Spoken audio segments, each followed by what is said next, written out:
अस्सलाम वालेकुम नाजरीन, INE टुडे न्यूज़ में आपका खैर मकदम है। आइए देखते हैं ये तफसीलात।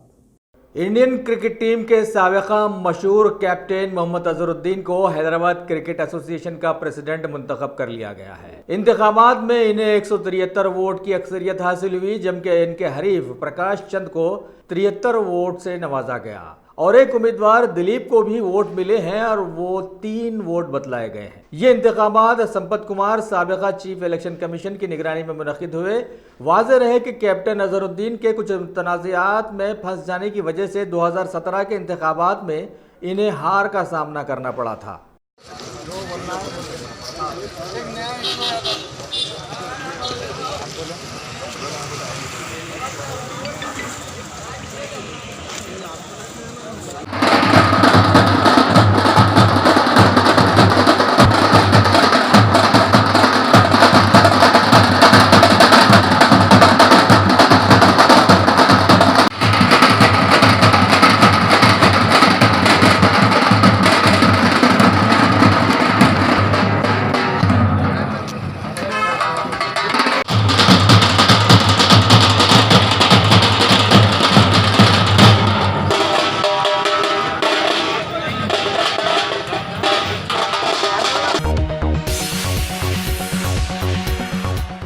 अगर आपने हमारे चैनल को सब्सक्राइब नहीं किया है तो आपको यहाँ सब्सक्राइब बटन दिख रहा है, उसे क्लिक करिए और सब्सक्राइब कीजिए और साथ ही साथ बेल आइकॉन को भी क्लिक करिएगा, जिससे कि आपको ताज़ा अपडेट मिलते रहें।